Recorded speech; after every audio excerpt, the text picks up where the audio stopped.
Good evening, ladies and gentlemen. This is your Master of Ceremonies, Nova War. And that was a pretty good bronze split. I was impressed by that bronze split, actually.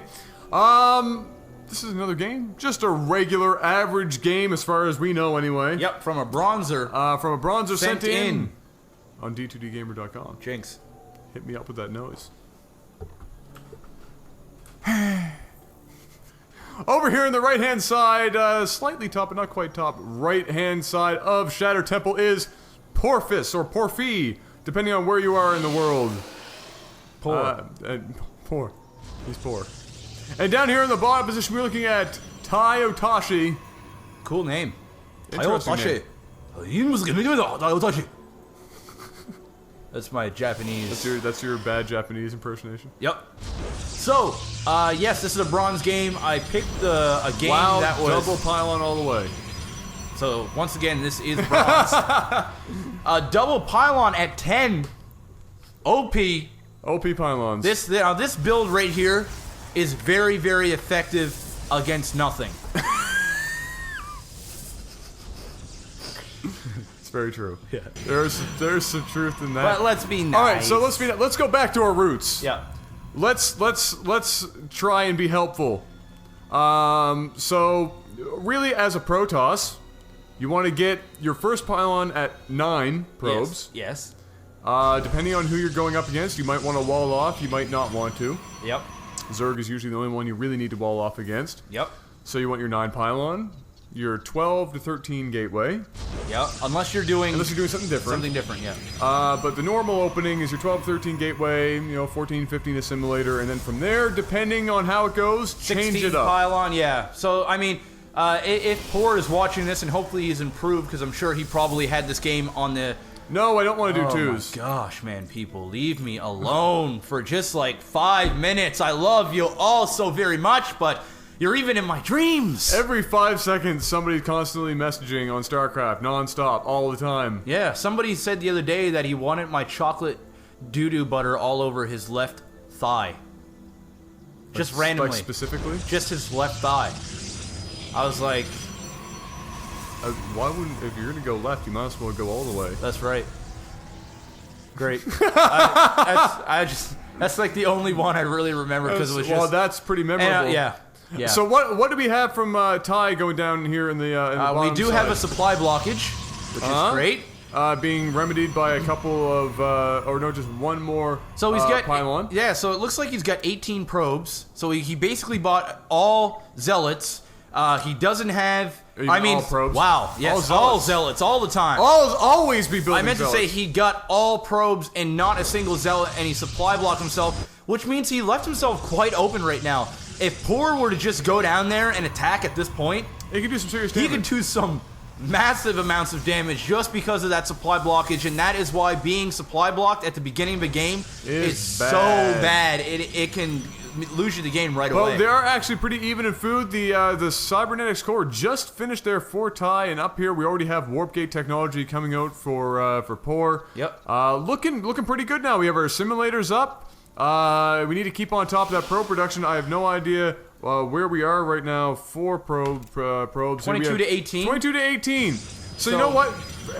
Not bad, but always something to remember when you are a lower level player is always be building workers. Don't queue up like 5. No. 2 at a time is fine. Like this, that's not good. You don't need that, especially if you're supply blocked. You can use it for other things.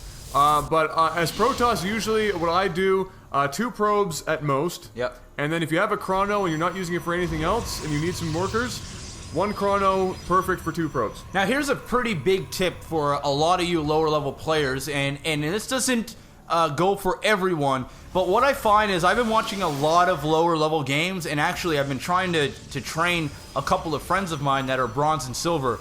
And what they always seem to do is they always go ahead and get 2 assimilators right off the bat, and they start saturating both simulators right off the get-go. Now, I'm all for that if you have a specific heavy, gas-intensive build that you plan on doing. Like Void Race is usually what you see. Yes, and I mean, it's great, and it's actually kind of funny, me watching a lot of these, all these bronze and silver games, is they always seem to do a good job at getting upgrades, and I am terrible at getting upgrades. It's just like they school me a little bit every time, but they, you know, it's It's funny because you can tell that a lot of them watch a lot of StarCraft 2 commentators, such as like Day 9, and they get a lot of great helpful tips. Yeah. Like non-stop build probes. Day 9 always says, always spend your money, always build probes. Yeah. But some people kind of take that a little bit too far, and then they go ahead and queue up 1,000 probes. Yeah. And it's the same thing with getting the assimilators quick. There's no need to have 6 probes on your assimilators at the beginning of a game when you necessarily don't need that much gas. Like, look, 500 gas for Por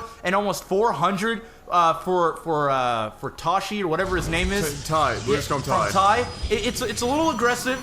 And next time when you guys are in that kind of predicament, try to just do one assimilator, get that saturated, and then when you're about to need that extra gas, then go ahead and get it. Those 3 extra probes and that 75 minerals from that assimilator can be huge at the beginning of a game. Yeah, no, by any race, really, it doesn't matter. The general rule of thumb is you only ever want to have, you know, the resources or whatever, or you only want to have their unit producing structures that can, as closely as possible, match your constant unit production. Yep. So that's the thing. That's the deal everybody always talks about, keeping your resources low, is that your unit producing structures and that cycle of producing units every time you can wants to stay on track with your resources, and you don't necessarily need 2 assimilators out of the gate, like Jeff was saying, unless you do have something specific like Void Rays in mind, or some very gas-intensive, maybe Sentry play or something very early in the game. So you want to just, you know, you have your one gateway, you want to keep building a Zealot or or Sentries or something out of that one gateway, you start running a little bit high in resources, build your second gateway, keep going. And then also what I've told a lot of lower level, you know, like bronze and silvers, is that if you're just always, even if it's not in the best places, if you're always spending resources, you'll be surprised at how much of a difference it is. If you, instead of just sitting on it, if you notice it, build a structure. Build some units. Build some more probes, even if you don't think you need it. Just always be playing, because not only will that help you in the game, but it will help you learn macros slowly over time. And chances are, in a bronze match, if you're continuously building things, chances are your enemy isn't. And you can take that advantage. But here we go. He did take out these the side rocks here. He's going to go ahead and take out these side rocks as well, putting down a nicely placed proxy pylon. So it looks like he's going to do an attack here from behind. That's quite a bit of stalkers there and a couple zealots. As of right now, he really doesn't have what it takes to win this game. 30 probes, though, to 20 probes for Tai. And, oh, there we go. Starting to build some more probes now, but he is pretty far behind. We take a look at the income here, up by a couple hundred, almost, a few hundred minerals more. Starting to even out. Yeah, but, no, so far, oh, there you go. That's a nice looking army. Sentries. You know what, like you're seeing right now, look at the amount of gas both of these players have. That's that whole double similar thing. We do see a couple more sentries coming out now. For Tai, with Protoss, especially in a Protoss versus Protoss, sentries can be absolutely phenomenal units. Game changers. Just game changers. Force fields by themselves can change absolutely everything. Of course, you have to be good with them. But they're definitely something that you want to look into being able to use proficiently as a Protoss player, especially at lower levels, because just like macro, in a PvP in a lower game, good force field play will move you up the ladder real quick. We're actually going to see a bit of a push here by Tai. He's just moving up to the ramp now, getting ready, going to ball up. That's actually going to be kind of difficult. There's a couple of cannons in there, and yes, it's only a couple, but it can really add to the DPS, but there are a lot of zealots here. Guardian Shield would be great right now. If he could get one up, that'd be phenomenal. Put up a Guardian Shield and force this ramp. He'll be very, very good. Taking out that pylon. All those cannons are shut down. There's some Guardian Shields. Perfect Guardian Shields.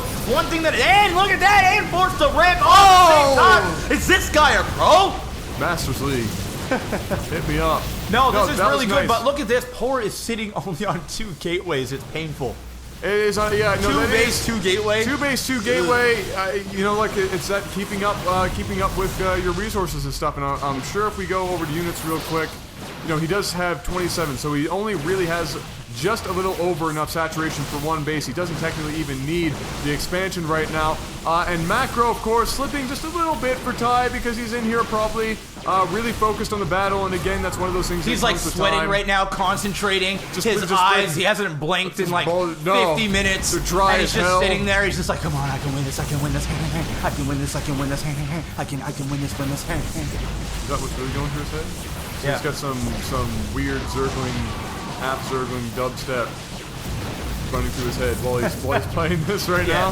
That's how but it goes. this looks like we are going to see a GG and a rage quit from Por. I doubt that's a rage quit. A lot of people lower leagues, they either don't know about For entertainment GG. value, I'm calling it a All right, rage it's a quit. rage quit. Damn it, Por!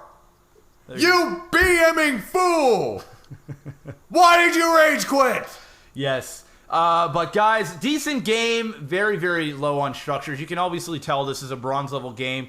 I think that blue is probably around the silver. I think blue's around the silver, making his way to time, gold. Yeah, I think Ty's definitely got the leg up in this match. He definitely has his macro down better than Por does. He also has a better grasp of some of the core mechanics, when to build extra unit producing structures and so on and so forth. But decent game for a bronze. Yep. Keep in mind, we might not know a lot about Starcraft, but we can teach a bronze to build probes. Ladies and gentlemen, this has been LAGTV. I am Nova War. And HD, hit me out with that collab, homie. Peace! Peace out.